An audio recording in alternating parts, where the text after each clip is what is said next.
Halo, apa kabar teman-teman? Kembali lagi bersama saya, Nyoman Ayuniken Pertiwi. Saya dari Prodi Pendidikan Biologi FKIP Universitas Bengkulu dengan NPM A1D021017. Dengan dosen pengampu mata kuliah Pengelolaan Pendidikan, Bapak Dr. Muhammad Kristiawan, MPD. Dalam pembahasan kali ini, saya akan membahas tentang manajemen dalam pendidikan dan paradigma baru dalam mengelola pendidikan. Sebelumnya, kita ulas kembali mengenai pengertian manajemen pendidikan. Manajemen pendidikan adalah proses yang perlu diterapkan dalam dunia pendidikan agar tujuan dari pendidikan bisa tercapai. Kemudian, penting bagi kita mengetahui tujuan manajemen pendidikan. Dilakukan manajemen dalam pendidikan agar pelaksanaan suatu usaha terencana secara sistematis dan dapat dievaluasi secara benar, akurat, dan lengkap, sehingga mencapai tujuan secara produktif, berkualitas, efektif, dan efisien. Selanjutnya, ruang lingkup manajemen.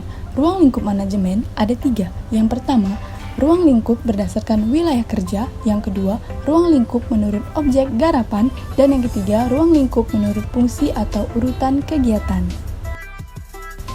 Mari kita bahas satu persatu. Ruang lingkup berdasarkan wilayah kerja. Yang pertama, manajemen pendidikan seluruh negara, yaitu manajemen pendidikan untuk tingkat nasional yang menangani pelatihan pendidikan sekolah, pendidikan luar sekolah, pengayaan penelitian, ataupun pendidikan yang meliputi kebudayaan dan kesenian secara nasional. Yang kedua, manajemen pendidikan dalam satu provinsi. Ruang lingkupnya meliputi satu provinsi saja dan dibantu oleh petugas manajemen pendidikan yang berada di kabupaten dan di kecamatan. Yang ketiga, manajemen pendidikan dalam satu kabupaten atau kota. Ialah ruang lingkupnya hanya meliputi wilayah kerja satu kabupaten maupun satu kota saja. Yang keempat, manajemen pendidikan satu unit kerja. Ialah manajemen yang hanya dititik beratkan pada satu unit kerja yang langsung dalam menangani dalam pekerjaan mendidik. Dan yang kelima, manajemen kelas. Ialah sebagai suatu kesatuan kegiatan yang terkecil dalam manajemen pendidikan, yang menjadi inti dari semua jenis manajemen pendidikan.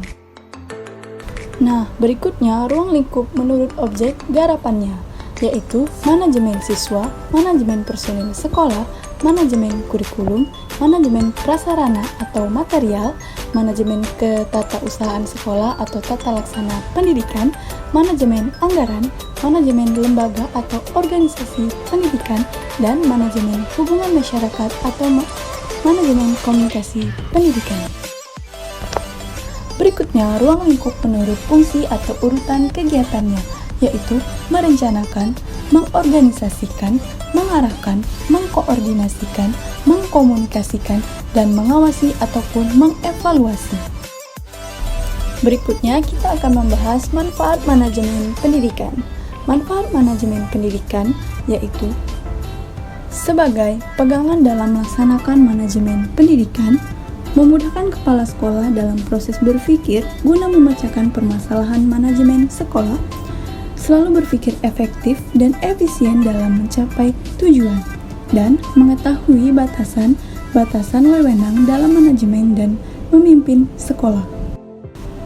Selanjutnya mengenai paradigma baru dalam mengelola pendidikan. Paradigma merupakan kerangka berpikir untuk mengatur pendidikan yang ada di sekolah untuk menangani mutu pendidikan yang layak. Nah, paradigma baru itu meliputi yang pertama, struktur organisasi bersifat horizontal. Yang kedua, fokus pada keterampilan kepemimpinan seperti pemberdayaan, keterlibatan, dan memampukan.